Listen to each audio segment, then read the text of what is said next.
Hello ladies and gentlemen, my name is Chris Stallings. You know me here on YouTube as MarauderEX, and as always I'm your host for Operation Recap, where I take stories from Operation Rainfall and show them off here on YouTube.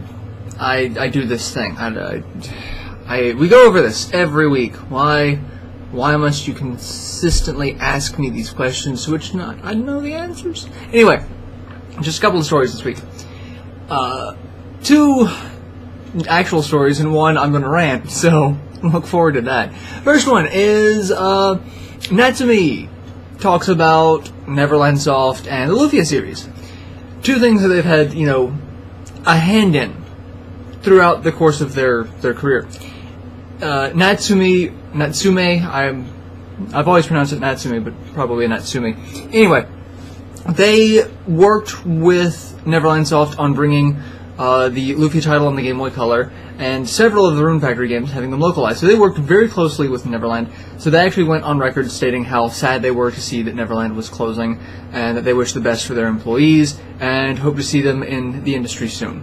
So that's always a good thing to see, someone that you've actually had a good business relationship with, even though they are going, seeing that level of professionalism, talking about how they will be missed, and how they helped influence, and the partnerships there. It's a good thing to see. So I wanted to talk about that. They also talk about the Lufia games in general, because there were questions about, will we see Lufia games on the Wii U Virtual Console? And they talked about how they have a very long history with Taito, which is now owned by Square Enix. And that's part of the problem, is how the licenses are owned now. Who owns what, who has to give permission to use what. And that was their statement of what the biggest hurdle will be, is figuring out how to actually navigate the transition of, I bought this, do I own it, do they still own it, I own them, what? That is the biggest hurdle to cross when getting something on the Virtual Console. They didn't say one way or another that it would, it's completely impossible, or that it's definitely going to happen. They do have a good relationship with Taito, which, again, owned by Square Enix, which I'm pretty sure they have a good relationship with Square Enix as well. So it's entirely possible that will be a thing. I actually hope it will, because I love the Lufia series. It's a great series of games, especially Rise of the Centrals, which is the one talks about in the article. So go check that out. It's a very nice little read. Second, Xbox One is getting a system update. Okay, why is this news, for one? Everyone gets updates. I can't turn my PS4 on without getting an update. I can't turn on my 360 half the time without getting some sort of an update. Updates are a thing. Well, I wanted to talk about this one because they're doing two updates, February 11th and March 4th, getting the system up and running, I guess. One of the features for the February update that I have to talk about, the ability to see and manage your storage space.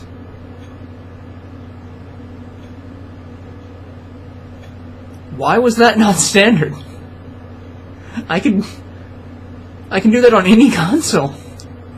Why? Why couldn't I do that on the Xbox One until February? I got nothing. Got nothing. Also, other ones that you can use your USB keyboard. Battery power indicator is back.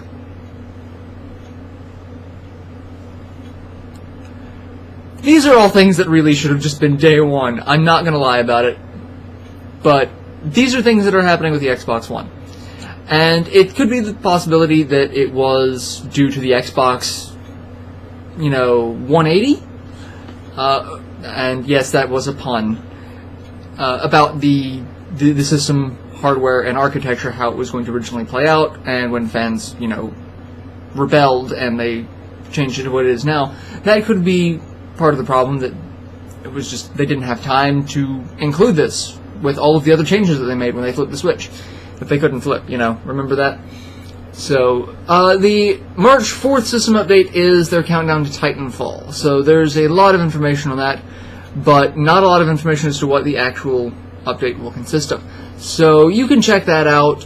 We've got the article, and then in the article we've got the direct link to the Xbox news listing about their update schedule.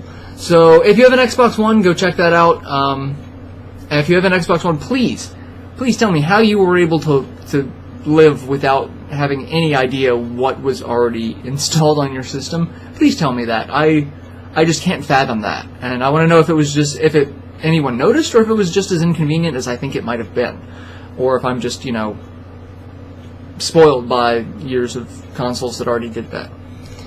And the last story for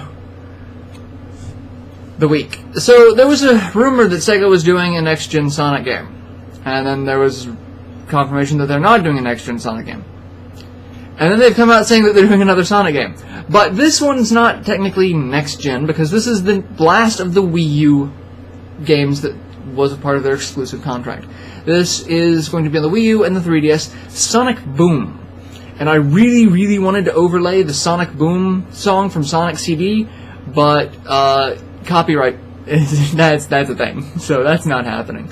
But they are doing a game for the 3DS, a game for the Wii U, and they're doing a cartoon series based off of this new reimagining, is a nice word that I'm going to use, of Sonic the Hedgehog.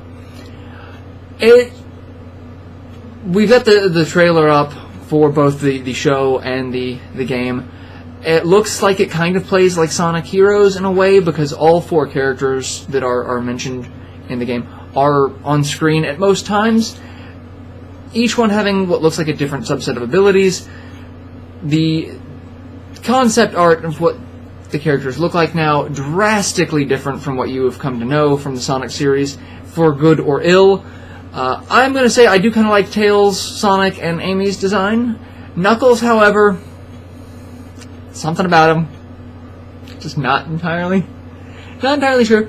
But I am glad to see that they are still trying new things with Sonic. I mean, let's just be honest here. For a long time, Sonic was just drowning. He wasn't even treading water. He was just drowning. And then you had Sonic Colors on the Wii, which, gave people hope that maybe a good game could come out. And then you had Sonic Generations, which blew everyone's expectations away. It performed fantastically. And then you had Sonic Lost World, which reviewers seemed to hate, because I guess they didn't take the time to actually learn how to play it, and then fans actually really liked it. Now, I will say this, the Sonic fan community is one of the most rabid fan communities out there. If you say anything negative about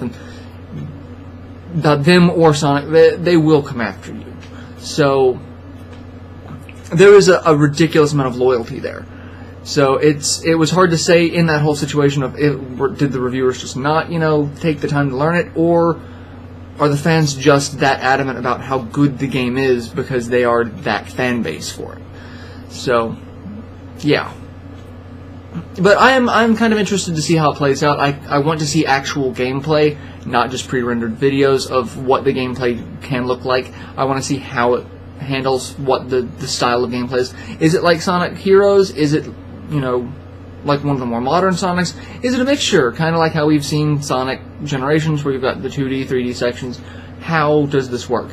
And I will reserve judgment, and I will not let myself get hyped up until I see more of it, because right now, there's a cycle about Sonic hype. You've all seen it. I'm not going to get into that. But that has been the recap for this week. If you have any questions, comments, concerns, any of that, just leave them in the comment section of the video, or on the comment section for the various articles. Go over, discuss the articles that you've been reading on Rainfall, because we love to hear your comments and all of that. So I'm going to go. I will see you guys for the next week's recap. Till then, later everyone.